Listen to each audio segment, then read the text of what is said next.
Meilleure santé di seen émission wérgu yaram bi leen rajo Afia FM di digteel àllarba bu jot bu juróomi waxtu jotee ci ngoon jàpp juróom benn xoddiku ci bi nga lakkaleegul di lu wóor teel a jukk ci wàllum pàcc ci boo yëgee tawat di lu gën. émission bi di meilleure santé pharmacie nationale d'approvisionnement moo leen koy may pharmacie nationale d'approvisionnement di PNA di leen taxawu ci ay garab ci générique muy garab yi nga xam ne garab yu baax la yomb te wóor te ngeen soxla ko fépp fu ngeen nekk te mu jëm ci ñëpp ñu xamal leen ne PNA mu ngi ci région yi nekk ci Sénégal yépp. jërë ngeen jëf mbokk auditeur u Afia FM yi comme niñ ko baaxoo di def mercredi bu jot ñu indil leen seen émission meilleure santé nag nekk ci en partenariat ak waa pharmacie nationale d'approvisionnement tey nag ñu ànd ci waxtaan wi ak docteur Alioune Badara Kane Diouf nekk vétérinaire spécialiste en qualité des aliments de l'homme docteur maa ngi lay nuyu. waaw maa ngi lay fay bu baax Fatou di kontaan di ñëw sa émission et di nuyu sa mbokku téléspectateurs yëpp aussi tamit. docteur mën nga ñu expliquer un peu sa liggéey ci ban anam la féete. waaw je pense que comme ni nga ko waxee ci sànq ci commencement bi man je suis docteur vétérinaire de formation mais aussi nekk spécialiste en qualité des aliments de l'homme waaw boo ko déggee nag mooy maanaam lépp loo xamante ne maanaam dañ koy nit da koy lekk ñun ñooy saytu qualité bi di xool sécurité sanitaire bi ndax wér na balaa nit di ko def ci biiram donc ma nekk nag présentement au niveau du ministère des pêches et de l'économie maritime di liggéey foofu en tant que inspecteur sanitaire des produits halieutiques maanaam lépp loo xam dafay jóge ci géej gi ñu koy saytu di xool ndax est-ce que nit mun na ko lekk wala nit mënu ko lekk donc ci wàllu woowu laa féete exactement. docteur ñu tombé ci jamono joo xam ne ñu ngi wax Covid 19 di coronavirus di feebar bi nga xam ne c'est Chine la bàyyeekoo woon jamono ji ñuy waxu feebar boo xam ne quand même mu ngi faat ay bakkan yu bëri te origine bi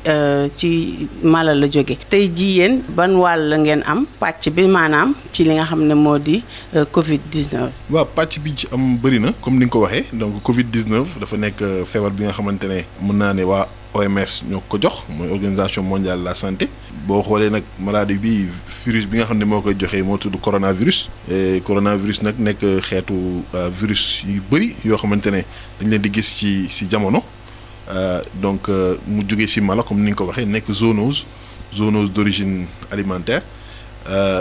dem ci nit donc kon vétérinaire bi dafa nekk au premier niveau maanaam tey ñun dañu war a d'abord expliquer nit ñi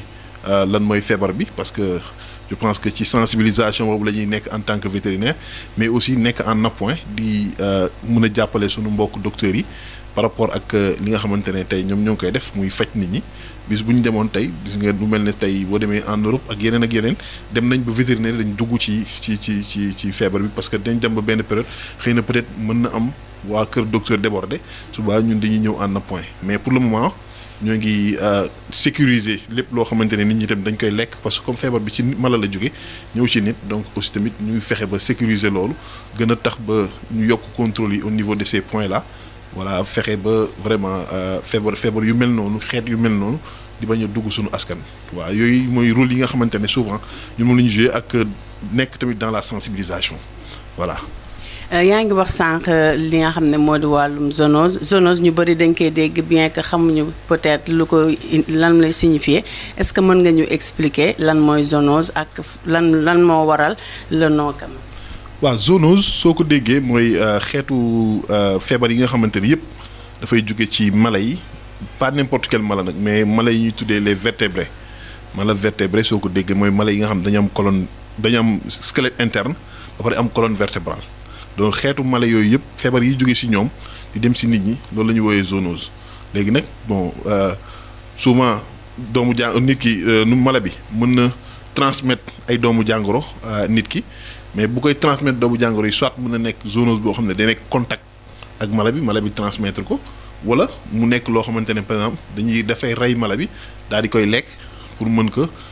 jël feebar bi mooy comme bi nga xamante ne tey moom moo arrivé nii en Chine commencé Chine mu tudd coronavirus boobu boo xoolee dafa nekk zoonose d'origine alimentaire mooy maanaam mala bi ko amoon dañ ko ren di lekk ko feebar bi dugg nit ki léegi nag nit ki di ko transmettre nit ak nit donc noonu la zoonose di demee ñu wax ne nag ne nekkul ne ci rabu àll yi rek la zoonose di jóge zoonose dafay jóge aussi tamit ci suñu mala yi nga xamante ne moom la ñuy yar suñu kër mooy tout qu'on appelle les animaux domestiques donc bokk na ci mala yooyu lu mel ne ay muus mun na joxe ay feebar yu mel ne ay toxoplasmose bokk na aussi tamit ci yooyu lu mel ne ay tuberculose mu nekk ay feebar yoo xamante ne dafay jóge ci mala yi lu mel ne ci nag par exemple nag mun na am tuberculose wàllu ko nit ak yeneen donc zoonose daal xeet la yu bëri lu mel ne Ebola aussi tamit zoonose la parce que boo xoolee feebar la boo xam ne dafa jóge ci benn mala bu ñuy wax golo parce que Ebola boo xoolee en 1970 lañ ko découvert dans une rivière au Congo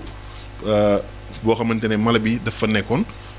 ñu rendi ko sunu mbokku étranger yi rendi ko daal di koy lekk te togg bi ñorul mu daal di leen indil jafe-jafe boobu donc pour dire que zoonose bëri na te jamono ji bëri na trop ce qu'on appelle souvent les maladies émergents et réémergents mooy maladies yi nga xamante ne jamono ji mën naa ne moo ëpp li muy ñëw parce que dem nañ sax ba OMS dafa ne am na 60% des maladies infectieuses chez l'homme maintenant sont d'origine animale donc pour dire que zoonose yi présentement bëri nañ trop dem na sax ba jamono ji organisation onusienne yëpp comprendre nañ ne jamono ji il faut que maintenant ñu wax le concept de One Health soo ko déggee mooy santé unique parce que dem nañ benn période bu nga xamante ne mën naa ne nit ñi ak mala yi feebar yi ñoo koy bokk ba tax na dafa am urgence à ce que ñun ñu boole mala yi ak nit ñi vraiment ba nga xamante ne seen maladie yëpp ñu géré ndoo ko vétérinaires yi ñëpp dugg ci les vétérinaires les biologistes aussi tamit les médecins humains ak ñeneen ñëpp dugg ci feebar yi pour mën a xeex feebar yi donc jamono ji c'est le concept de One Health boo xam ne moom lañu mettre en avant. bu ñu ñëwaatee ci li nga xam ne moo di zoonose bi jur li nga xam ne moo di coronavirus est-ce que mën nga ñu expliquer origine bi parce que yaa ngi wax ne nit ki daf ko bu lekkee li nga xam ne mala boo xam ne dafa amoon feebar bi donc loolu mooy indi transmission wu animal ak homme bi est-ce que mën nga ñu ñëw ci origine bi. waaw pour revenir ci coronavirus dañuy convoquer un peu l'histoire parce que coronavirus soo xoolee.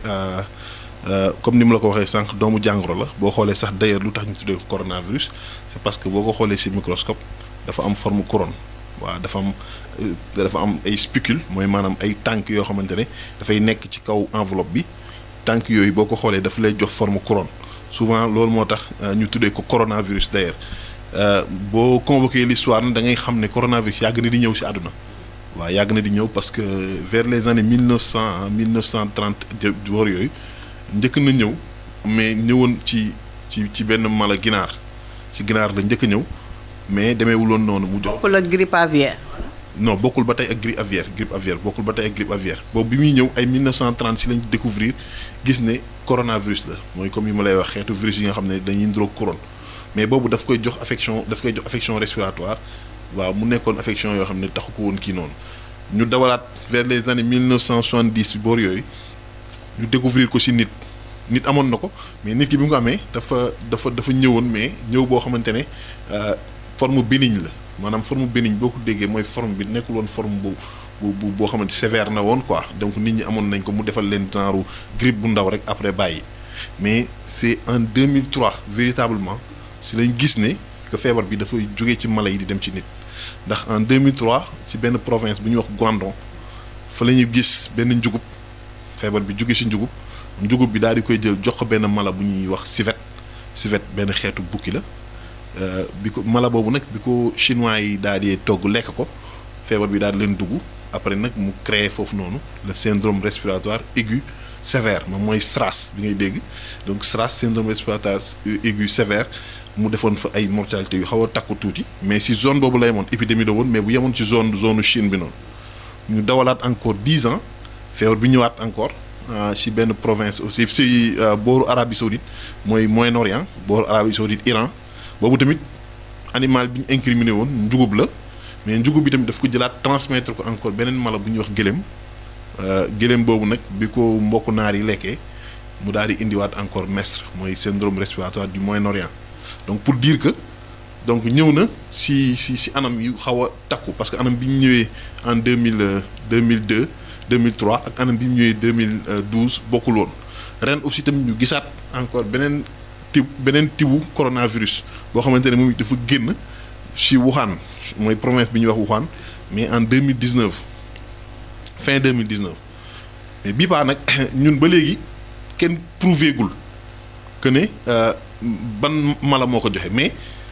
am nañ njott ne ci mala la jóge parce que boo xoolee njott bi ñu am mooy njugub bi moo ko jël jox ko beneen mala bu ñuy wax pangolin parce que pangolin bi souvent dafa nekk benn xeetu mala boo xamante ne ñoom dañ koy lekk lu bëri te ñi nga xamante ne ñoom ñoo njëkk a lekk mala boobu noonu ñi nga xam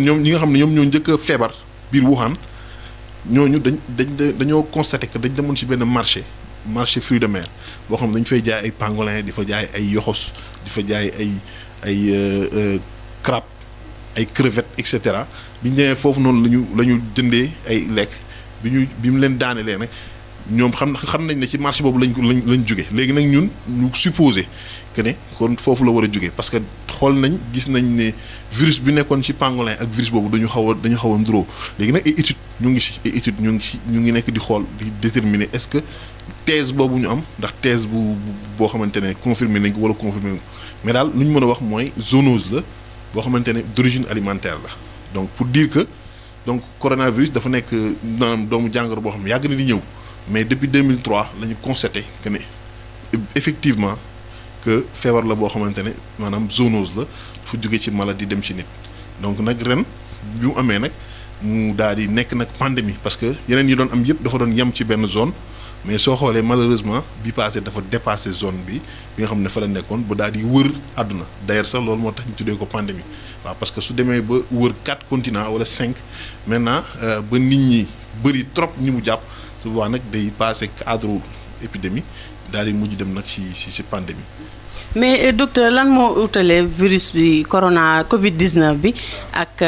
yeneen virus yi lan mooy particularité parce que ñu ngi wax ne virus bi dafa am 2 souches mais dafa am tam code génétique yoo xam ne c'est pas connu.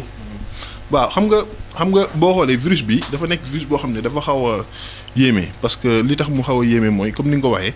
xam nga coronavirus la quoi mais jàpp nañ ne coronavirus parce que coronavirus dafa am ce qu'on appelle les coronavirus alpha am ce qu'on appelle les coronavirus bêta ak gamma ak theta ak delta du moins donc coronavirus alpha ak bêta ñoom souvent ñooy jàppalee mammifères dont l'homme mais bêta bii ñu ci bëri bêta la ñun xam nañ ne bêta la mais problème am mooy moom dafay muter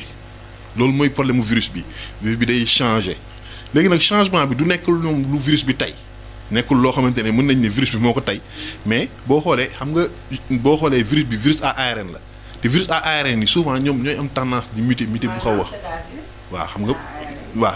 parce que ñaari type virus ñu am y a ce qu'on appelle les virus à ADN acide désoxyribonucléique ak ce qu'on appelle les virus à ARN acide ribonucléique acide ribonucléique nag ñoom benn brin la ñu am tandis que yee ay double brin la léegi nag ADN double brin la léegi nag bii benn brin la souvent ci ARN boobu si la gène virus bi di nekk gène moom mooy tax ñu xàmme virus bi léegi nag gène yooyu ama tey day mel ni nit ak nit suñu amee doom ñu jël seen i gène ku nekk ñoom ñaar jox seen i gène seen doom soo xoolee seen doom souvent da ngay xàmme xam ne kii doomu kii la parce que tout simplement am na ay nduróowaale yu si nekk mais du ñàkk des fois mu am mais bëriwul li muy am nga nit am doom ba pare du nduróog doomam dara day am parce que c'est la nature qui fait comme ça souvent nag virus yi nga xamante ne ARN la ñu am ñoom dañu am tendance ñoom di am ay gènes yoo xamante ne dafay différent ak gènes yi nga xamante ne ñoom moom la ñu amoon xam nga tey virus bi su duggee souvent dafay day jël cellule bi di ko defaral ay gènes di ko defaral ay kii nu mu tudd sax daf koy defaral ay ARN yu bees mais ARN yooyu mu koy defaral souvent nag day am ay erreur parce que buy defar ARN dafay copier ay gènes di ko def ci ARN di copier gène am di ko def ci ARN mais des fois copie yi muy copier gènes yi mën na ci am ay erreur léegi nag erreur yooyu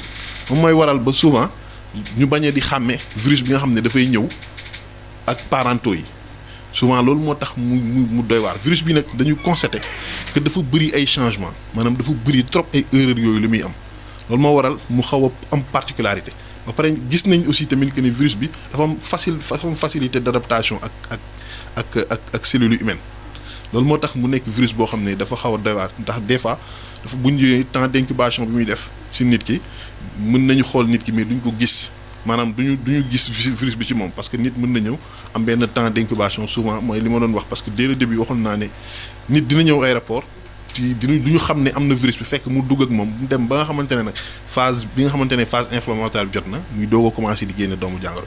donc kon doomu jàngoro dafa nekk doomu jàngoro boo xam ne dafa xaw a doy waar ndax dafay changer mutation boobu noonu muy def moo tax mu xaw a ute ak yeneen yi wax ak yeneen yi. ñu ngi wax aussi ne virus bi dafa am substance bu lipide comme bu ñu ko mën a expliquer noonu comme genre beurre la moo tax bu duggee ci yaram day mel ni luy ruy ci organisme nit ki moo tax nit ki di gaaw a loof noonu. non xam nga mécanisme virus da nga koy xam parce que mécanisme virus en fait virus bii ñu jonkonteel virus la bi nga xamante ne virus enveloppé la bokkul ak virus nu parce que ñaari type virus ñoo am y a ce qu'on appelle les virus enveloppés y a ce qu'on appelle les virus nus léegi virus enveloppé yi boo xoolee dañuy am virus nu yi du moins dañuy am capside am benn génome boo xam ne dafay nekk ci biir génome boobu nag mooy ARN bi moom mooy am information génétique bi léegi virus enveloppé dafay am en plus de capside ak génome bi day am beneen enveloppe bu nekk ci kawam moom lañ tuddee peplos virus chaque jour ni muy duggee ci organisme mooy bu ñëwee moom du enveloppe bi wala capside bi ñuy dugg mais génome bi lay dugal maanaam ARN bi lay dugal ARN boobu noonu nag bu duggee moom mooy utiliser noyau cellule bi pour noyau bi di ko fabriquer ay doom muy am ay doom yu bari donc kon li ñuy wax noonu c'est pas vérifié souvent ARN bi moom mooy dugg au niveau des cellules léegi nag cellules yi di ko fabriquer nag yeneen ARN su boobaa nag lay copier gènes yi nga xam dafa nekkoon ci APC pour def ko ci ARN yi nii mais mën na am ay erreur moom laay wax léegi mooy mutation bi c'est-à-dire mën na am ay erreur mu daal di génne ay gènes yoo xam ne dafay différent ak gènes parentaux yi mais loolu ñuy wax ne non dafa kii amul mais nag c'est vrai que ci kaw virus bi parce que boo xoolee virus bi nee naa la virus enveloppé la léegi enveloppe bi dafa riche en lipides d'ailleurs loolu moo tax sax ñu naan nañuy parce que lipide boobu chance la ñun pour ñun l'humanité nu mu nekkee chance mooy lan mooy maanaam virus bi lipide bi du résister chaleur parce que boo ko tegee ci benn chaleur boo xam dafa tar 57 degrés pendant 1 heure de temps daf koy rey moo tax souvent ñuy demander nit ñi à ce que ñuy togg ba mu ñor pour mën a lekk beneen bi mooy du résister yenn solvants yi lu mel ne ay détergent yu mel ne ay omo ay saabu lu mel ne aussi tamit ay solution hydroalcool loolu moo waral souvent dañuy ne nit ñi daneen raxas seen loxo parce que bu ñuy raxas seen loxo tant que ñoo ngi raxas seen loxo rek virus bi mu nekkee seen loxo dafay mën a dee parce que du résister mais enveloppe boobu mu am moom moo ñuy permettre ñu mën a am avantage boobu noonu donc kon bu fekkoon xëy na bu nekkoon peut-être virus nu kon dina jaaxal àdduna mais comme yàlla def na virus enveloppé la ñun aussi tamit bu ñuy xeex ak moom souvent dañuy utiliser faiblesse am pour mën ci xeex ak moom waaw mais mécanisme virus moom noonu lay demee maanaam du dugal enveloppe am du dugal mais li muy dugal mooy matériel génétique bi mooy dugg su matériel génétique bi duggee nag utiliser cellule bi détourner ko daal di détourner objectif cellule pour cellule fabriquer ko ay doom su doom yi matee nag si ngay gis nag si lay commencer génn pour mën a dem infecté waat yeneen cellule su boobaa nag nit ki mën a di sëqat di génn waale doomu jàngoro bi mu mën a dem infecté yeneen cellule donc kon virus bi ci lekk bu ñorul daanaka ci la jugee ci animal ñëw ci nit ku ñuul. waaw exactement si virus bu si lekk bu ñorul parce que wax naa la léegi ne le virus bi c'est un virus enveloppé moom du résister yenn tàngoor yi maanaam tàngoor boo xamante ne dafa tar 57 degrés pendant 1 heure malheureusement chinois yi ñoom du lu si bëri dañuy lekk cru léegi lekk cru boobu ñuy lekk wala ñu ko lekk ko te ñorul loolu moo indi tey doomu jàngoro bi mën a dugg si nit mais nag bu xasee bu dugg si nit ki nag mën na ko léegi nag di jox moroomu nitam loolu la. mais virus bi lan moo tax mu mortel à ce point parce que sànq yaa ngi wax ne corona amoon na yu existé maîtriser woon nañ ko bien que amoon nañu dee mais bii ni mu propagé en moins de 4 mois àddina bi yëpp am ko ba pare mu mortel texte parce que début bi dañ ko doon assimiler ak grippe mais on s'est rendu compte que ne bii est-ce que gënul grave sax Ebola aussi. non Ebola moo gën a garaaw parce que virus bi xam nga moom bëri na ay décès mais soo xoolee da ngay rapporter boo bëggee xam mortalité virus bi parce que ñaar moom y a le taux de morbidité et le taux de mortalité léegi taux de morbidité mooy maanaam li nga xamante ne moom moo ëpp mooy maanaam li muy dal taux de morbidité virus moo ëpp que taux de mortalité virus bi maanaam virus bi taxu ko mortel boobu parce que da ngay xool ñi mu dal ñaata nit la dal ak ñaata nit la rey tey boo demee en Chine boo demee tey aux États-Unis nga xam ne tey mooy épicentre bi boo xoolee ñoo ngi ci 700 000 cas à peu près 500 000 jëm 700 000 cas tey boo xoolee dafay rey à peu près 20 000 soo xoolee taux bi da ngay xam ne ay 6% lay nekk maximum 5-6% maximum kon mun nañ ne reyam demewul noonu par rapport ak Ebola bu jàppee nit ki 80% yi da leen di rey c'est vrai Ebola moom bu lay jàppee majeure partie bi dafa leen di rey tandis que bii morbidité bi moom moo ëpp que mortalité am tandis que Ebola mortalité bi moo ëpp que kon mën nañ ni Ebola moo gën a graaw mais li tax muy rey loolu moo jar a laaj parce que li tax muy rey mooy maanaam doomu jàngoro fu nekk doomu jàngoro boo xam ne souvent bu ñëwee si nit su fekkee daf la fekk nga am yenn affection yi parce que souvent système immunitaire bi mooy xeex système immunitaire bi xam nga nit ku nekk dafa am ay défense yoo xamante ne ñoom ñoo koy permettre muy mën di xeex ak doomu jàngoro yi doomu jàngoro bu dugg ci yaram bi rek da ngay gis défense yi mooy les globules blancs ñoom ñooy ñëw pour xeex ak doomu jàngoro bi léegi nag défense boobu noonu bu fekkee virus bi dafa dugg fekk mu amoon beneen doomu jàngoro boo xam amoon na ci biir su boobaa défense yi day faible parce que tey soo jëlee exemple ne tey Sénégal bu fekkoon dafa dem en guerre mu dem en guerre ak tey Mali ñaanu ma ko yàlla damay joxe exemple rek mu dem en guerre ak Mali bëgg dem en guerre ak Gambie bëgg dem en guerre ak Guinée ba pare Mauritanie song ko su boobaa facilement moom day perte parce que tey mënul contenir ay 4 pays yoo xamante ne tey dafa nekk ak ñoom en guerre noonu la demee exactement bu fekkoon tey nag dafa mobiliser wu carrément pour dem xeex ak Mauritanie moom kese su boobaa mën na am chance mu gën ci génn que ñeneen ñëpp song ko noonu la demee exactement virus bi saa bu duggsee bu fekkee système immunitaire bi dafa wéroon moom day am facilité tey système immunitaire bi day am facilité mën a xeex ak doomu jàngoro ba gañe ko tey cas yu bëri ngay gis ay cas symptomatique asymptomatique mooy cas yi nga xamante ne daf leen di tisati maanaam daf leen di romb rek jàll parce que ñoom tout simplement ñoom seen système immunitaire dafay xeex ak doomu jàngoro bi mais ñi nga xamante ne tey daf leen fekkee ak ay feebar ñu mel ne ay diabète tey boo xoolee ñuy décédé tey Sénégal ñi nga xam ne ñaar ñu fi décédé boo xoolee dañu amoon ay pathologie yoo xam ne c'est des pathologies yoo xam ne feebar dafa ñëw yokk ci ñoom suba nag facilement daf leen di daaneel tey boo demee en Europe majeure partie bi c'est des vieux ñoom ñooy décédé te vieux yooyu li tax ñuy décédé parce que tout simplement dañuy dox ak ay feebar tey néew na nga gis vieux boo xamante ne amul ay doomu jàngoro moo tax souvent dañuy ne gars yi dañ toog seen kër pour bañ vraiment di dem après xale yi ñooy dem après indi doomu jàngoro indi ko mag ñi daal di leen faagaagal leen donc pour dire que il faut que mu am yenn xeetu maladie yeneen xeetu maladie yu la dugg ba tax na yow soo ñëwee sa sem du ko antan su boobaa nag feebar bi mën la gagner mais mënuñu ne taux de mortalité bi bëri na trop en fonction du nombre de cas. donc feebar bi virus bi dafa résistant mais bonne durée de vie la am ci air bi parce que bëri na spéculation quand même ñuy wax ne virus bi mu ngi circuler ci air yi est-ce que loolu tam c'est avéré ak durée de vie bi muy def ci objet yi yeeg ak kii. bon actuellement ni gars yi amuñu temps exact boo xam ne mën na parce que xam nga virus bi c'est un peu mal connu parce que sànq rek yaa ngi koy wax am na benn scientifique chinois boo xamante ne moo ngi jóge université de Pékin Wuhan la tudd je pense nee na virus bi nga xam ne moo doon circuler Chine ak virus bii di circuler léegi maintenant à travers Afrique Europe ak Amérique dafa xaw a différent y a souche S ak souche L nee na souche L bi moo nekk souche bi nga xamante ne moo gën a doy waar que souche B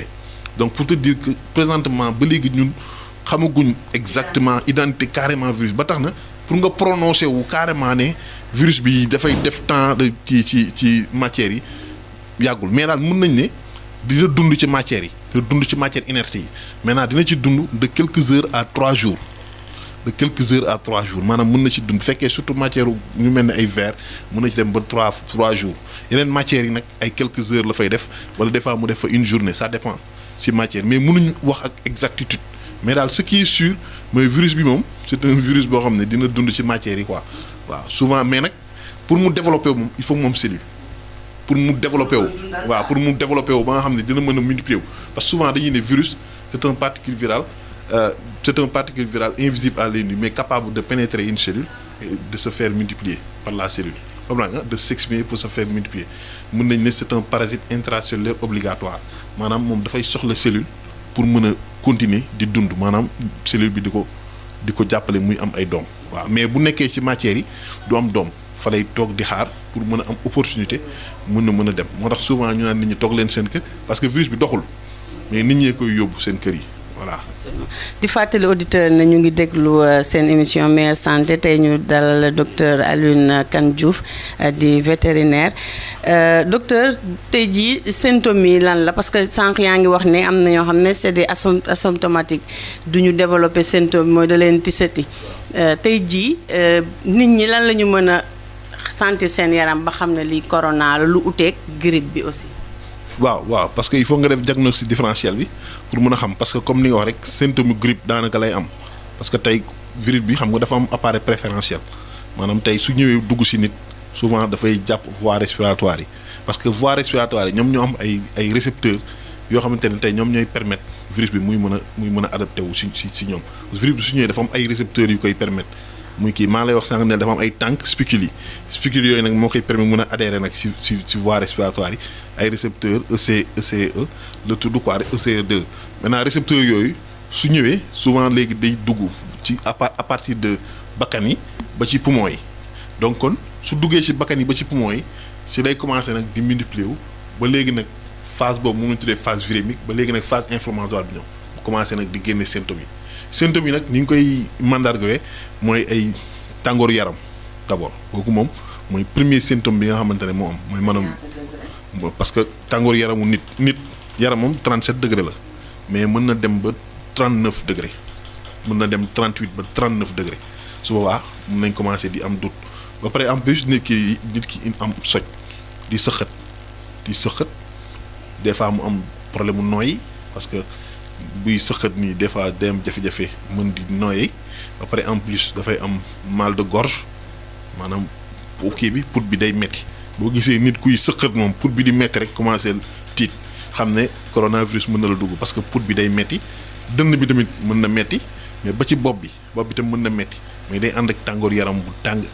waaw loolu moo koy xaw a différencier un peu ak grippe parce que grippe yi souvent moom sa put du metti souvent put bi du metti te souvent aussi tamit grippe yi mën nga bañ am tàngoor yaram mais bii da ngay am tàngoor yaram bu tar boo xamante ne 38 ba 39 degré ba pare en plus sa yaram tamit tayal ba pare ngay sëqat ba pare en plus ngay génne ay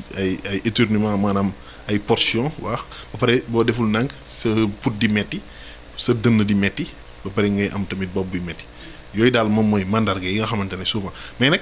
gis nañ ko aussi tamit ci beneen cas boo xamante ne dafay am problème mu jaare am na boobu tamit présentement gisuñ ko nii mais début bi daan na def noonu maanaam daan na ñëwee tamit ci voie digestive yi maanaam ñëwee ci voie respiratoire boole ci voie digestive waaw di am biir buy daw ak yooyu. mais docteur est-ce que feebar bi fi mu toll nii comme animal moo ko jox doomu aadama est-ce que le contraire mën na nekk est-ce que nit ki tam mën na ko wàll mala ci biir këram surtout que sénégalais yu bari dañuy yar ay mala seen kër yi. waaw li tax ñu mën ko njott parce que ba léegi mënaguñ ko confirmer li tax ñu mën ko njort mooy présentement ñun au niveau de bon jot nañ ay notification OIE boo ko déggee mooy organisation internationale de la santé animale mu wax ñu que à Hong Kong am na benn muus boo xamante ne propriétaire am ki ko moom dafa feebaroon Covid bi mu feebaree Covid 19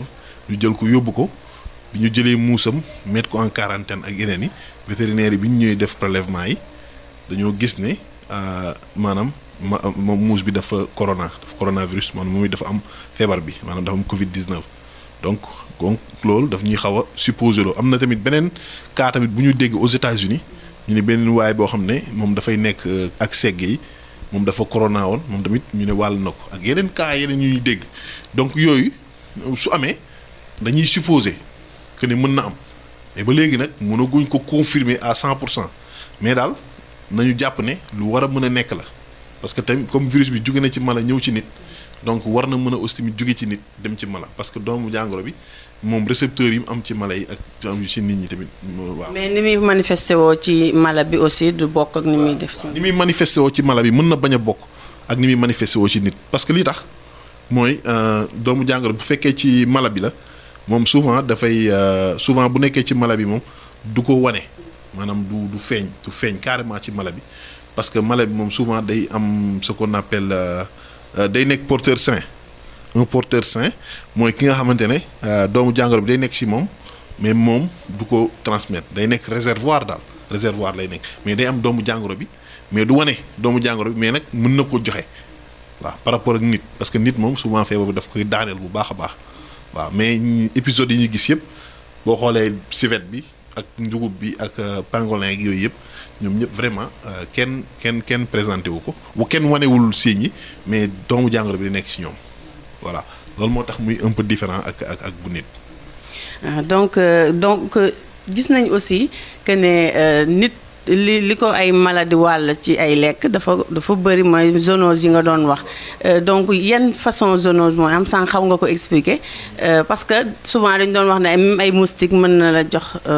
zoonose est-ce que aussi loolu mën nga ko expliquer. waaw zoonose yi bëri na surtout yoo xamante ne. maanaam si mala yi la jóge dem si nit tey mën naa la jox benn information ndax au niveau de l'abattoir tey boo xoolee xam nga lekk yi ñuy maanaam mala yi ñuy rendi souvent di leen jaaree au niveau de l'abattoir am ay vétérinaires yi fa nekk di saytu yàpp bi pour xam ndax yàpp bi baax na ñu mën ko dugal dans la chaîne alimentaire maintenant information yi ñu am mooy que chaque mois par exemple dinañ génne benn carcasse boo xamante ne amoon na tuberculose boo waroon na mën a dugg ci circulation chaque mois ça veut dire que kon mu ngi maanaam kon am na exactement yoo xamante ne moo tax souvent su ma déggee yenn abattage clandestin yi daf muy tiital parce que dans ce pays là il y a beaucoup d'abattage clandestin te pourtant dañ ko waroon saytu pour xool xam bu ñu demee ba au niveau de l'abattoir ñuy détecter ay cas tuberculose di ko génne au niveau des abattages clandestins duñ ko mën a détecter donc les gens vont certainement donc l'amener dans la chaîne alimentaire nit ñi daal di koy lekk am tuberculose donc ñaata nit ñoo fi am tuberculose est-ce que jógewul foofu yëpp c'est des choses yoo xamante ne nit ñi xamuñ ko mënuñ ko xayma parce que tout simplement contrôler wuñ lépp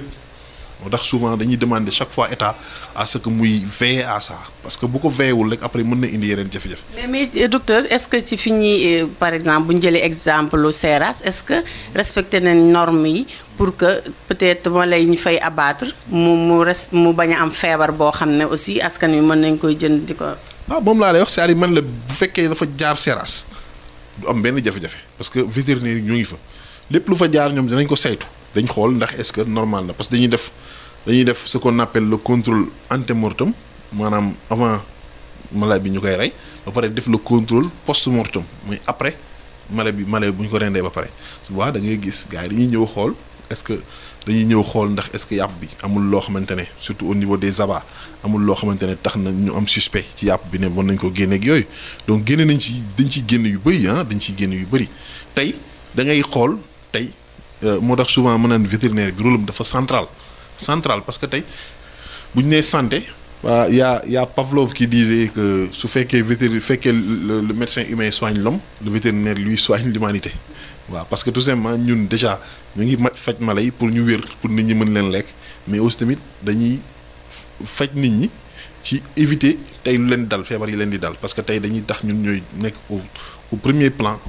pour parer à certaines éventualité yoo xam ne mën na indi yenn feebar yi ci nit ñi ak yenn zoonoses yi nga xamante ne peut-être nit mën na ko wàll mala mën na ko wàll kii donc pour te dire que donc abattoir moom macha allah foofu vétérinaire yi ñoo ngi fa mais problème mooy lépp du jaar foofu c'est ça le problème lépp du jaar foofu parce que y a beaucoup de zones yi nga xamante ne ay zones la yoo xamante ne dañ fay rendi ay mala du ko jaayaat du ko dugal dans la circulation ci biir marché yi te du am contrôle. te su boobaa mën na indi ay jafe-jafe donc loolu moom c'est un problème réel qui est ici voilà. dinañ ñëw ci seen métier bi parce que aussi am nañu ay questions yoo xam ne peut-être éleveurs yi am na yu ñu ci baaxe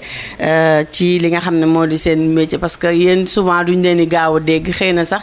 Covid bi bokk na ci li tax ñu gën leen dégg mais buñ delloo Chine par exemple ñoom dafa mel ni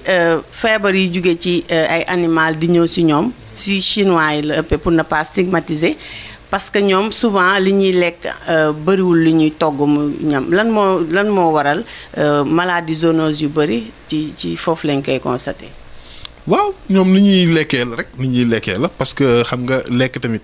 soo xoolee surtout les animaux sauvages surtout boo xamul seen niveau sanitaire nga leen bëggee lekk rek mën nga am ay jafe-jafe parce que souvent ñoom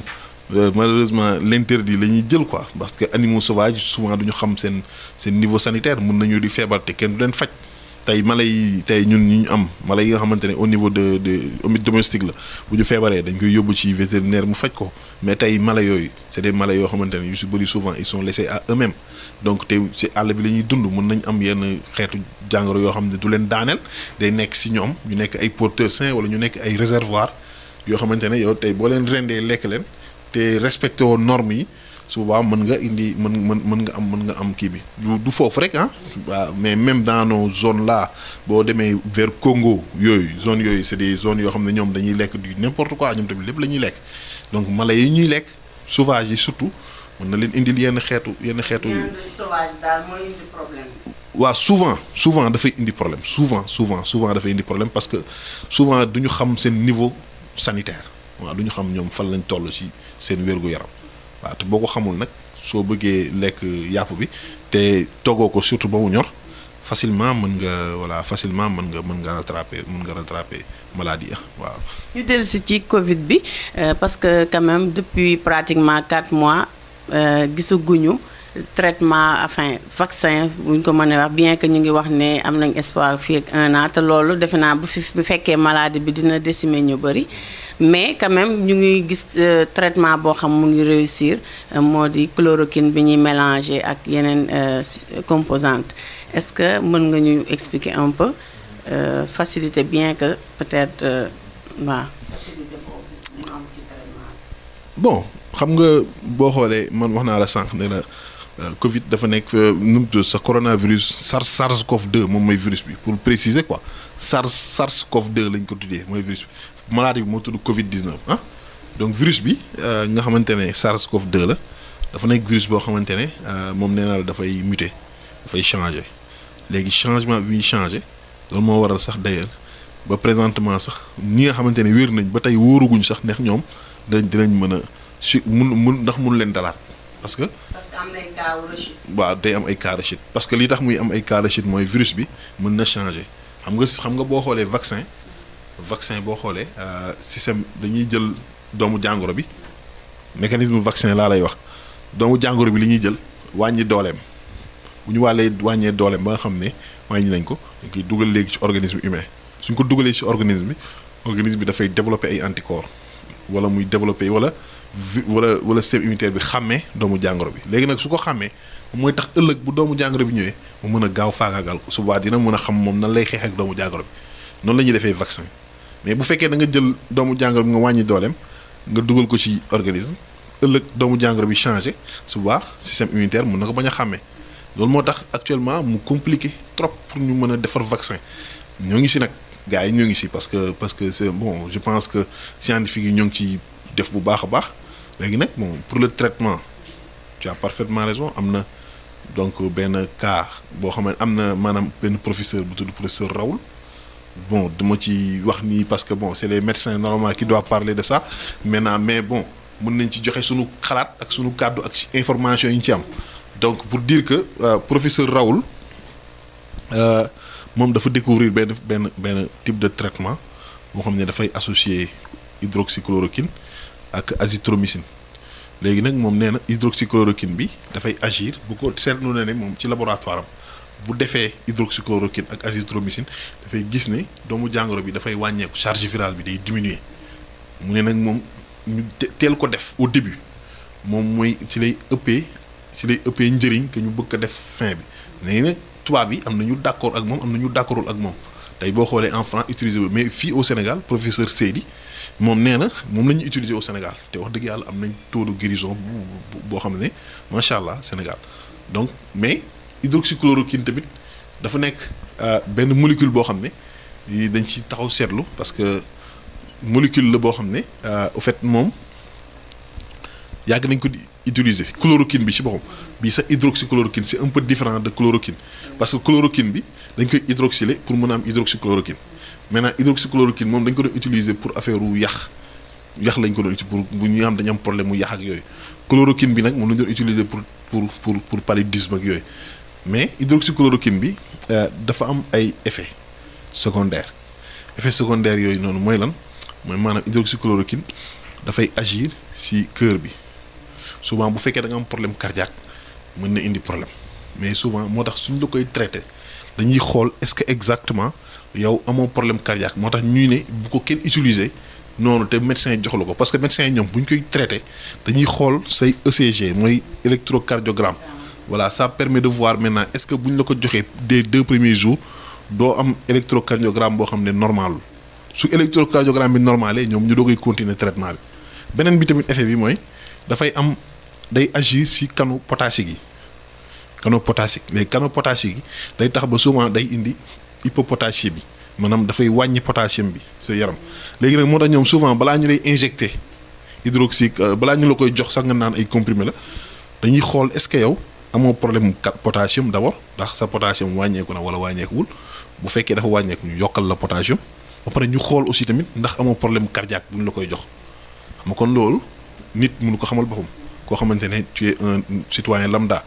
donc moo tax ñuy ñaax nit ñi à ce que ñuy dem di automédiquer wu souvent nañu bàyyi médecin bi nga xamante ne moom moo leen koy jox moom mu xool seen électrocardio ndax ñoom antan nañ ko ba pare tamit mu xool ndax est-ce que amuñu problème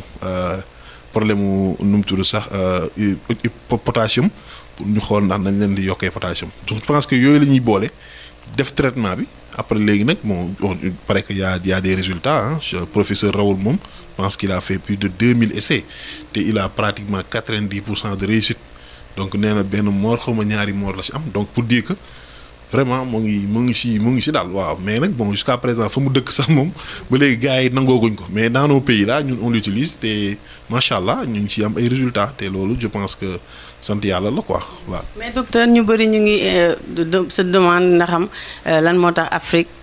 moment bi nga xam ne fii la toll nii Europe tolloon fa ñu am ay enregistré ay milliers de cas de décès Afrique peut-être xëy na taux de mortalité bi xaw na fi wàññeeku ñu bëri jàpp ne peut-être africains yi dañu faral di dund ak peut-être microbe yeeg yooyu xëy na loolu moo tax seen système immunitaire am beneen bokkul ak yu tubaab yi est-ce que loolu du ay spéculation aussi comme ni ñu doon wax naan virus bi du dugg ci nit du dal nit ku ñuul walla du dugg fu tàng ak yooyu. waaw xam nga virus moom bi ñu njëkkee wax ne du dugg ci nit ku ñuul yooyu moom ay caaxaan la parce que dès le début la nit ñi doon commencé naan du dugg ci nit ku ñuul virus bi du dund fii aussi tamit parce que à plus de 26 degrés man moom d'ailleurs bi mu amee sax bi coow yooyu amee def naa ci vidéo ba wax ci sax ne attention virus bi mën na dugg Sénégal mën na dugg fépp mën na dugg Afrique te virus bi aussi tamit tàngoor bi nekkul tàngooru 26 degrés moo koy rey parce que boo xoolee nee naa la 57 degrés la pendant 1 heure de temps loolu mooy rey doomu jàngoro bi ça veut dire que dans nos pays là gisuma fi man fenn foo xamante ne yegg nañ fa 50 degrés waaw boo xoolee Sénégal ay 27 Dakar ay 27 ba 30 degrés dans les autres pays mën nañ dem ba 45 degrés mais mosuma gis Sénégal fu ñu yeggee 50 degrés donc kon loolu moom amul donc virus bi mën na dund au niveau du Sénégal virus bi tamit dina dal nit ku ñuul léegi nag mën naa d'accord ne peut-être que suñu système immunitaire mën na yàgg di jonkonteeg genre virus yu mel noonu ba tax na moom xëy na peut-être mu am plus affinité ak yenn virus pour mën a xeex ak doomu jàngoro yooyu xam nga bu fekkee yow da nga yàgg di xeex bu yàggee da ngay nekk koo xam ne da ngay ës ko gars yi di waaye donc boo xoolee ñun suñu système immunitaire yàgg na di xeex surtout ak soj léegi la grippe saisonnière li muy rey Europe bëri na trop te pourtant fii dans nos pays là les gens parviennent à survivre tey fii Sénégal boo sojee sax du tee da ngay continuer di dem di say activité tey boo nee damaa soj liggéey siw ma gars yi dañ la ne mais lan moo tax liggéey si woo soj kese moo la jàpp loolu la ñuy wax quoi te alors que soj dafa mën a sonal tubaab parce que ñoom xamuñu ko ñun fii nag xam nañ ko souvent loolu peut-être mën na jouer rôle boobu mais nag c'est pas encore démontré mais mën na jouer que peut-être loolu moo tax tamit que sunu système immunitaire gën a affûté pour mën a xeex ak doomu jàngoro ba pare en plus yàgg nañ di jël aussi tamit garab yu mel ne ay chloroquine yooyu moom yàgg nañ ko di jël daanoo wax naa ñëpp sunu deret moo ngi si parce que ku ne jël na ko tey bi mu nekkee xale donc dañ ko période yi la xëy na xale yu ndaw yi ñoo ko xamul mais souvent ñun moom sunu genre gi yàgg nañ ko di jël donc pour éviter ay kii yooyu mën na nekk mais aussi tamit mën na am ay cas nag parce que sànq rek maa ngi ci waxtaan ak sama benn xarit ma ne ko ñun suñu capacité dëkk yi pour ñu mën def dépistage massif bëriwul amuñu doole boobu donc ñun souvent boo xoolee gars yi dépistage yi ñuy def souvent chaque jour ay 200 cas la ñuy def 200 wala 300 moom la ñuy jël dem def analyse ñu mën ñu jox am nañ 10 wala am nañ 15 wala genre yooyu mais soo xoolee en Europe ñoom dañuy def ay 4000 5000 des fois ñu def ba 6000 tests mun nañ dem sax ba 10 000 tests bu ñu defee 10 000 tests c'est évident ñu mën a am benn 1000 donc loolu la quoi ñoom ni ñuy defee test massif yi ñun amuñu capacité def boobu donc ñun mais nag supposer que ni fii am na ñu bëri peut-être ñoo xam ne am nañ ko parce que du moment où y a cas communautaire am na rek ce qui veut dire que kon nit ñi am nañ ko am na ñu ko am xëy na peut-être wax naa la ko sànq ne am na ñoo xamante ne mën nañ ko am mu tësati leen ñoom duñ ko gis ñu toog seen kër ba wér ça dépend moo tax nag souvent ñu naan nit ñi toog leen seen kër parce que boo gisee ñu xam toog leen seen kër c'est pas gratuit parce que li tax ñu ne toog leen seen kër mooy maanaam tey dañuy supposer ñi nga xamante ne tey am nañ doomu jàngoro bi ñoom te nekk ay jeunes te feebar bi di leen tisati ñoom mën nañu wér bu ñu toogee seen kër te duñu wàll keneen mais bu ñu génnoon amaana mën na leen bañ a sonal mais mën nañ ko jox keneen mu daal di dem cas communautaire yi yokk te ñi nga xamante ne dañu feebar tamit ñoom bu ñu toogee seen kër feebar mën na leen dugg ba même bu fekkee ñooñu wér d'accord mais ñeneen ñi bu ñu wérul bu ñu wootee ñu ñëw jël si leen yóbbu leen traitement confiné leen su boobaa ñoom du ñu wàll keneen te su boobaa wàllante bi mën na wàññeeku moo tax souvent ñu naan toog leen seen kër ñu naan aussi tamit respecté leen benn distanciation de 1 mètre parce que li tax tamit ñu koy wax c'est très simple parce que tey virus bi dafa nekk doomu jàngoro boo xam ne dafa xaw a diis bi mu diis daana ba nit ñi bu ñuy wax postillon yi mënul romb 1 mètre parce que dafay gaaw wàcc dafa am benn trajectoire boo xam ne bu defee nii rek day gaaw wàcc ba tax na nit ñi tamit ñu war a xam ne loolu moo tax ñu naan leen dee leen toog dee leen bañ a jegante parce que bu ñu jegantee rek facilement mën nañ ko wàllante mais bu ñu jegantewul rek yàlla mën na ci def tawfeex. donc situation bi ñu toll nii est-ce que Sénégal warul gën a tiit comme ñu ngi wax ay cas communautaire ça veut dire que feebar baa ngi circuler ci askan wi te xamuñu fan la féete exactement. waaw nañu war a tiit cas communautaire moom boo ko amee parce que war nga tiit parce que cas communautaire moom ça signifie que ki nga xamante ne tey moo la wàll xamuñu ko xam nga nit moom bu fekkee da ngaa feebar te xamoo ku la wàll ak foo ko jëlee te kooku la wàll est-ce que wàllul keneen yow tamit avant ngay xam ne feebar nga am na ñoo wàll loolu ça veut dire kon tey ñaa ngi wàllante ça veut dire que kon virus bi moom ci biir communauté bi te nit ñaa ngi koy wàllante te on sait qui est qui kenn xamul am na ñoo xamante ne tey mën nañu am doomu jàngoro bi duñ ko sentir sax fekk ñoom tamit ay porteurs lañ maanaam c'est des cas asymptomatiques mën nañ ko wàll keneen donc am ñoo xamante ne ñoom am nañ ko mais lu ñu xam ne moo leen jot donc ñooñu tamit mën nañ ko wàll keneen nit mën na wax ak yow tuuf li fenn wala mu sëqat fa nga ñëw teg sa loxo daal di koy jël donc yooyu yëpp ay phénomène la yoo xamante ne mën na am donc kon ñun dañu war a xam ne présentement ni tiit moom war nañ ko def maanaam di xam ne feebar bi parce que lii problème mu feebar bi mooy dañ dem benn période boo xamante ne bu fekkee dafay continuer ñun dootuñu ko mën a contenir su boobaa hôpital yi nombre de lits ñu am dootu ko mate te su boobaa léegi personnel de santé bi dañuy déborder te personnel de santé bu ñu déborder su boobaa nag day jafe trop pour léegi ñu mën leen faj su boobaa nag ay cas yi nga xamante ne mooy les cas grave commencé ko am te su boobaa ay mortalité mën na ci tegu ba tax na nit ñi ñoo war a conscient nag xam ne présentement c'est devenu très critique que nit ñi dañu war a def nànk ñu éviter vraiment nu ñu koy waxee laamiso bi toogaay bi parce que ba léegi man j'ai comme l'impression que ba léegi nit ñi waaw comprendre lu ñu xew parce que tey da ngay gis nit ñi ñuy teg ataaya ba léegi ci mbedd yi nga gis nit ñi ñuy toog vraiment ci di grand place di waxtaan mel ni comme si rien n'était voilà mel ni comme si rien n'était alors que tey Europe boo xoolee dañ ko tëj complètement pendant 1 mois tey dañ leen yokkalaat encore yeneen 1 mois donc ñoom xam nañ feebar bi ak coor fi mu ne mais Sénégal fii ba léegi nit ñi ñoo ngi toog te je pense que lii su continuer après bon je pense que les gens vont être confinés c'est ça quoi donc mu ngi noonu daal mu ngi noonu ah. Docteur ñu ñëw ci aspect yoo xam ne c'est beaucoup plus particulier quand même moo di dañu constater ne souvent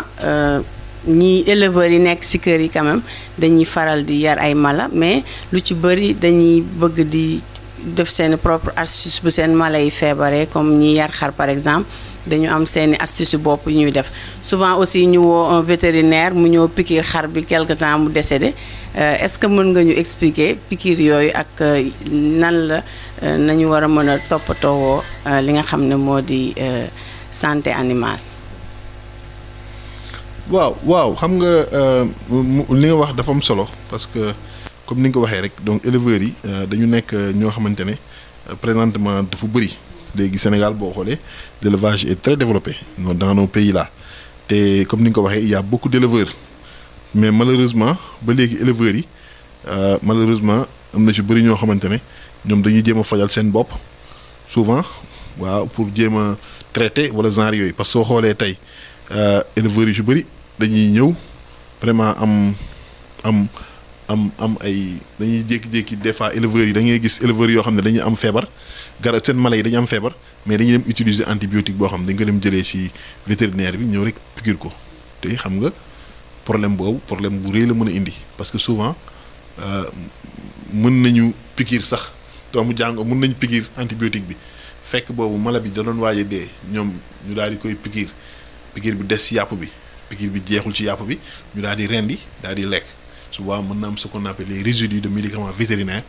yoo xamante ne nit ki bu ko lekkee mën na des ci yaramu nit mais li mu mën a indi mooy la résistance aux antimicrobiens tey soo xoolee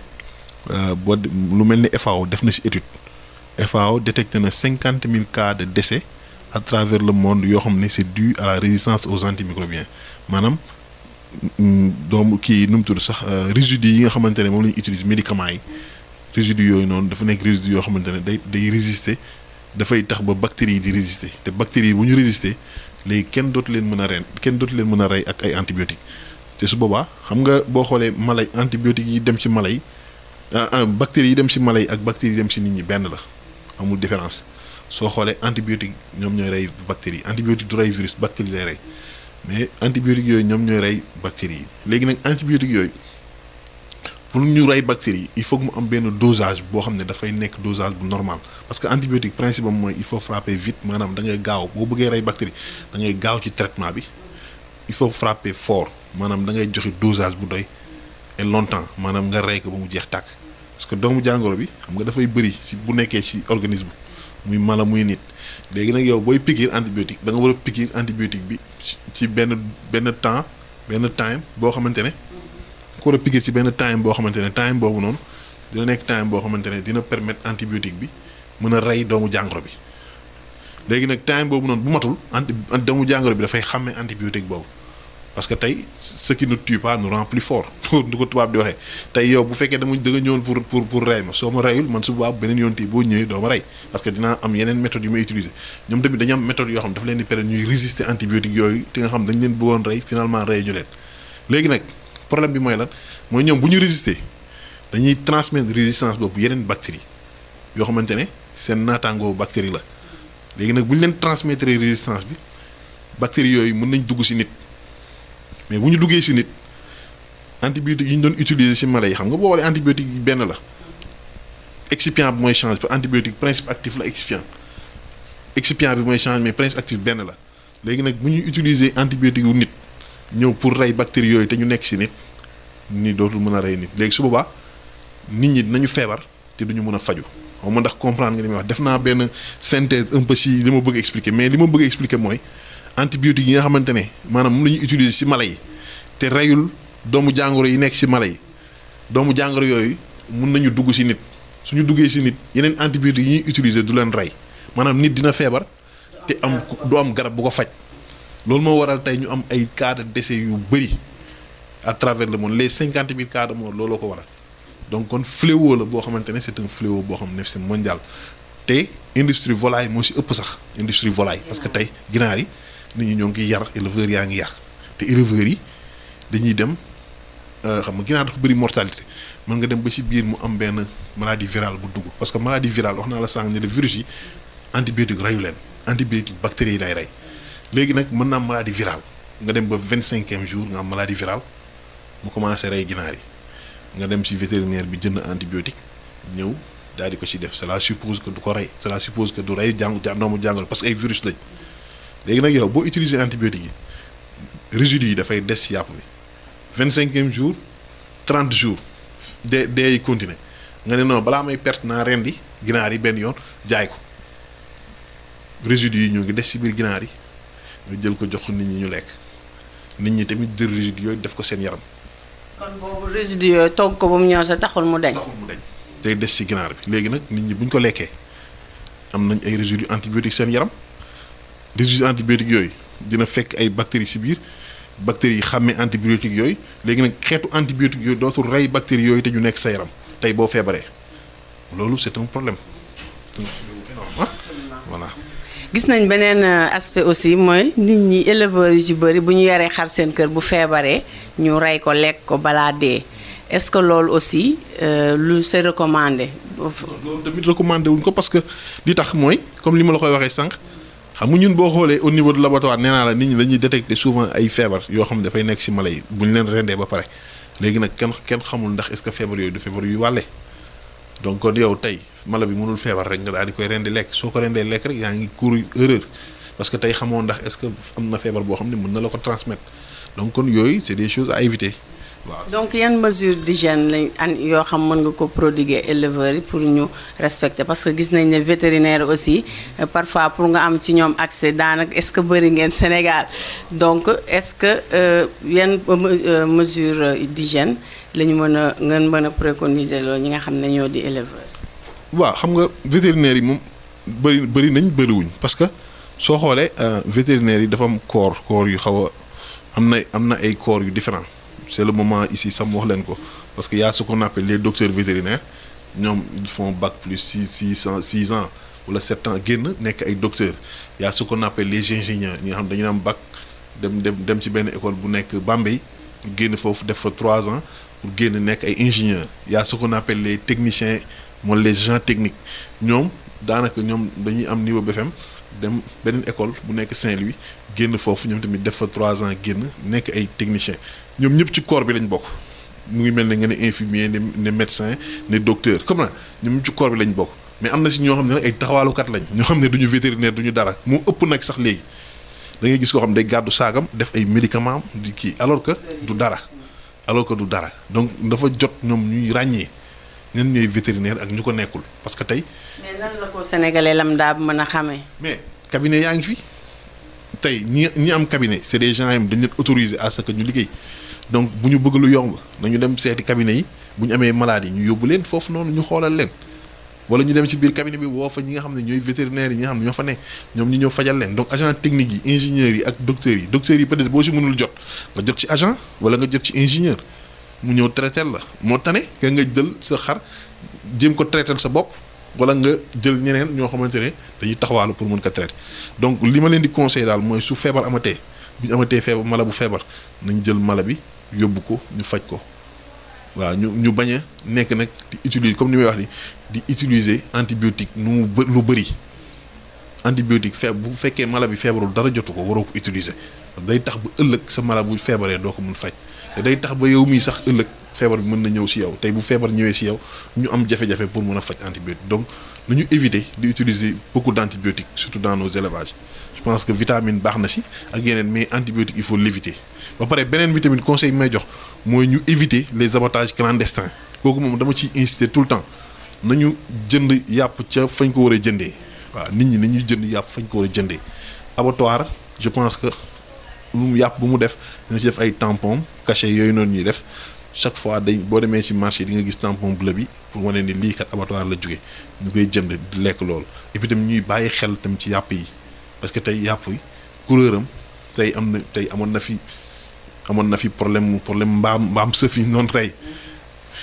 ñàkk a xàmme nit ñi xàmme wuñu yàpp bi donc yooyu c'est des choses yoo xamante ne tey mën na arrivé gars yi mën nañ saay-saay ñoo ngi fi mën nañ dugal ay yàpp mbaam ci biir wala ñu dugal yeneen yàpp xaj lu nekk mën nañ ko dugal ci biir te ni jox mais nit ñi dañu war am seetlu parce que tey yàpp xar soo ko gisee war nga ko mën a xàmmee par rapport ak yàpp bi nga xamante ne yàpp mbaam sëf la wala mbaam xuux wala mbaam leneen ak leneen yooyu war nga ko mën a xàmmee donc nañuy gën daal di jox nopp vétérinaires yi di fexe di jëndee aussi tamit fi nga xamante ne vétérinaires yi tey fa la ñu nekk def saytu ci yàpp bi balaa ñu koy mën a joxe. docteur daanaka waxtu wi dab nañu xanaa ñu bàyyi la rek nga joxe peut-être recommandation population yi ak peut-être usage gel septique beeg yooyu efficacité. bon recommandation yi moom comme recommandation kër docteur yi la rek mooy maanaam na nit ñi di toog seen kër waaw bu ñu mënee daal amuñu dem lu ñuy dem defi nañu confinéwul seen bopp maanaam dem toog seen kër moo gën ñuy génn di jël doomu jàngoro bi ci mbedd mi. ñaareel bi mooy nañuy raxas seen loxo ba mu set parce que doomu jàngoro wax naa la ñun am nañ chance mu nekk virus enveloppé te virus enveloppé maanaam du résister yenn détergents yi donc nañ utiliser solution hydroalcool wala ñu utiliser saabu bu ñu amul solution hydroalcool saabu moom je pense que yomb na voilà kuy dugg sa kër nga tegal ko saabu mu raxasu ba set nga xam ne dina mën a dugg ci biir kër gi parce que tey su duggee sa kër mën na ñëw toog sa fauteuil te su boobaa ay loxoom lay teg sa fauteuil te su fekkee dafa tichooli woon ci loxoom bu ko tegee sa fauteuil mën na fa bàyyi virus bi nga daal di jël doomu jàngoro bi donc ku nekk na raxas na nit ñi raxas seen loxo ba mu set et puis tam ñuy am distanciation sociale maanaam moins d'1 mètre boo lay wax ak nit nga xaw ko dand ko jege trop parce que jege bi tamit wóorul nit ki mën na la jox doomu jàngoro bi donc yooyu daal mooy li nga xamante ne moom la ñuy wax nit ñi waa di leen ñaax à ce que vraiment ñu gën a góorgóorlu te xam ne feebar bi xeex la boo xamante ne vraiment mu ngi fi jógeegu fi te dañoo war a nag vraiment góorgóorlu pour jàppale waa kër docteur parce que bu ñu débordé rek amaana mën na indi jafe-jafe ci Sénégal waaw donc loolu daal la ñu amoon vraiment kàddu yu ñuy ñaaxee nit ñi di ñaax suñu bopp di ñaan yàlla nag aussi tamit moom mi nga xam ne mooy buur bi mu jàppale ñu rek ba vraiment lii tamit gaaw fi jóge di ko jaajëfal moom docteur Alioune Badara Kane Diouf nekk nag vétérinaire spécialiste en qualité des aliments de l'homme ñu dalaloon ko tey jii di waxtaan ci li nga xam ne moo di émission bi di meilleure santé Covid 19 bi waaye dégg ngeen aussi information yi mu baaxee askan wi ci li nga xam ne moo di lekk gi ñuy lekk ak anam yi ñu ko war a lekkee surtout li jóge ci mala yi donc seen émission lii la woon meilleure santé ñu ànd ci ak pharmacie nationale d'approvisionnement di gunge émission bi Fatou Ndiaye nekkoon ci kàddu gi di leen jaajëfal ci déglu bi di leen dig daje ci beneen jëmmi jamono. meilleure santé di seen émission wérgu yaram bi leen rajo Afia FM di digteel àllarba bu jot bu juróomi waxtu jotee ci ngoon jàpp juróom benn xoddiku ci bi nga lakkaleegul di lu wóor teel a jukk ci wàllum pàcc ci boo yëgee tawat di lu gën. émission bii di meilleure santé pharmacie nationale d'approvisionnement moo leen ko doon may pharmacie nationale d'approvisionnement di PNA di leen taxawu ci ay garab ci générique muy garab yi nga xam ne garab yu baax la yomb te wóor te ngeen soxla ko fépp fu ngeen nekk te mu jëm ci ñëpp ñu xamal leen ne PNA mu ngi ci région yi nekk ci Sénégal yépp